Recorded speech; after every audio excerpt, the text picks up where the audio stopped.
Well, welcome back again this week. Number of things to talk about. One thing that caught my eye this last week, for instance, as I was traveling around, was this article out of the Wall Street Journal where the new leader of Afghanistan, first trip he makes out of town, well, would you think it'd be Washington, D.C. that's helped that country so much? Of course not. The first trip out of town was to Beijing, communist China. Just like when Morsi took over temporarily for the Muslim Brotherhood in Egypt, first place out of town was to Beijing.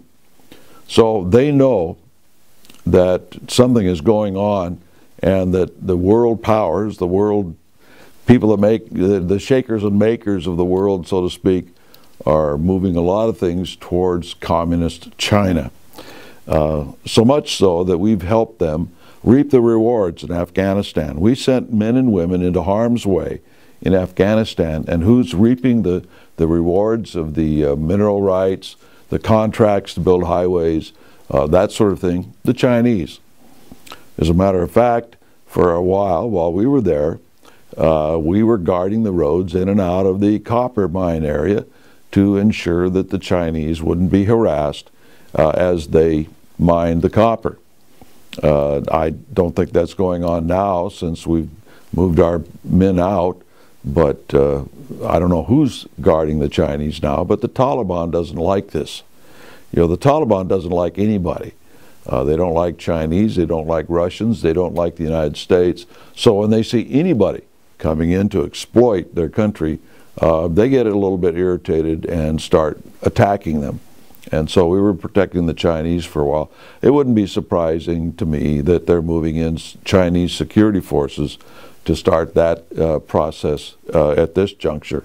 But it's kind of interesting because this article says that the officials from the two countries also agreed to step up intelligence sharing in the name of terrorism.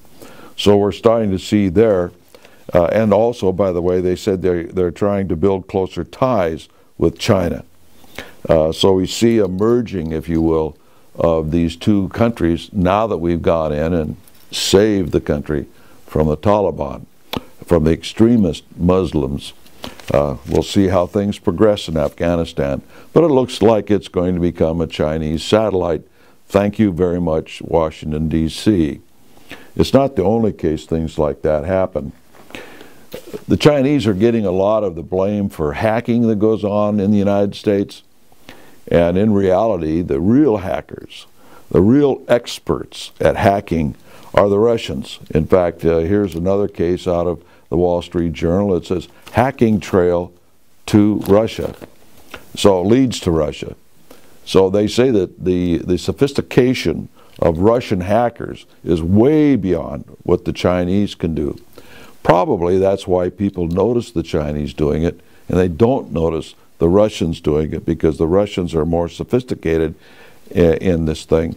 And it says that they are actually tracing some of the hacking that they can trace into very sophisticated military and intelligence operations inside Russia. So I don't know all these hackings that are going on, that they're actually getting people's accounts, their numbers, or their social security numbers, or whatever. They're probably going in and getting company secrets and that sort of thing, because you don't hear too much about that sort of hacking coming back and hitting the consumer as much as it does the business. And of course, if they're hacking into the Pentagon and things of that nature, we have to be worried about it. You know, as the communists take over, one of the particular things that they campaign against is child labor laws.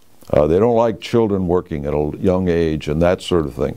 And so they use that as one of the things to garner support from people, particularly liberals. That's terrible that children are working and so on and so forth. We need new laws. We need government to come into the marketplace and start to regulate businesses to make sure that no children are working against their will and putting in child labor laws and all of that business.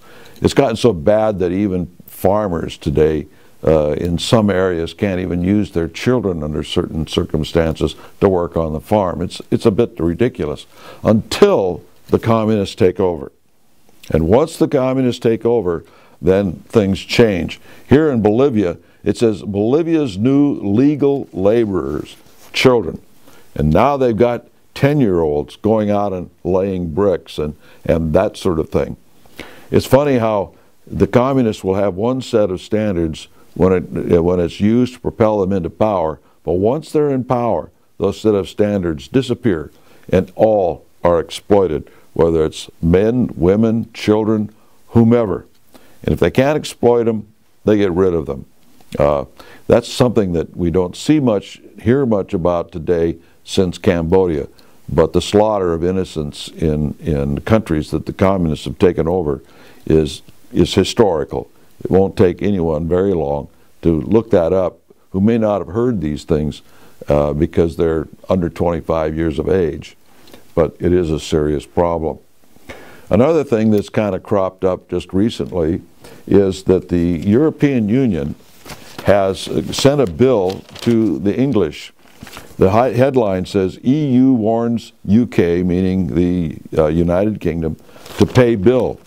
And what they did here was that the budget of the EU has grown considerably. So they didn't forewarn Britain that they were going to dun them, but they sent them a bill. Say, oh, we went over budget, now you owe more money. And England is a little bit chagrined about that. They don't want to send them any more money. And so what's happening is this is also helping build the anti-EU feeling in Britain. But think about this for a minute. The EU Parliament has, or EU Commission actually in this case, sets the budget and then sends out a bill to everybody and duns them for that. And they have no recourse. They have no say-so in the matter. This is a European deal, and they're now Europeans. Oh yes, the lines are still drawn around the countries, and they still speak different languages and everything else, but now for all legal purposes, governmentally and as far as citizenship and everything else goes, they're all Europeans. So just going over budget and sending a bill out to everybody to make up the budget shortfall is what they're doing. Now think about that in relationship to us becoming involved in the TTIP, the Transatlantic Trade and Investment Partnership, TTIP. That if we get involved in the level that they want us to be involved, and that's what will happen, if it's not the first month, it will be within a very, very short period of time after ratifying the TTIP. And they just send us a bill for the EU going over budget. We won't have to worry about foreign aid anymore. They'll just tell us how much to send. It won't be a voluntary thing at all. And this is the sort of thing that we're looking at.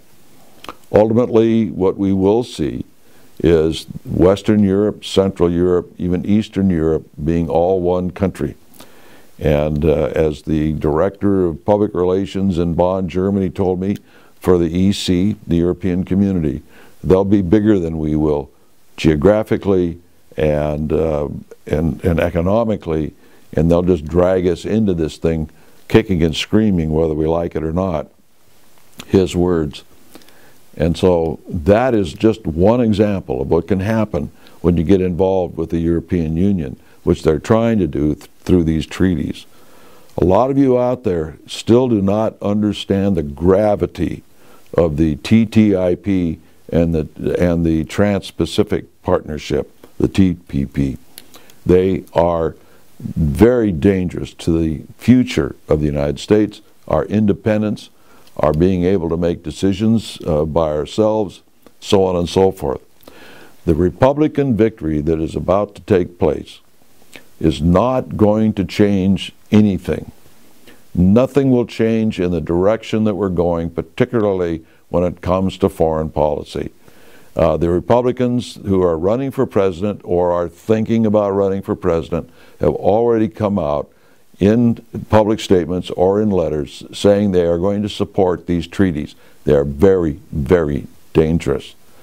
People If our government, including the Republicans and the Democrats, are moving our domestic policy towards socialism, why in the world would we think that their foreign policy, run by the same people, would be any different than world socialism?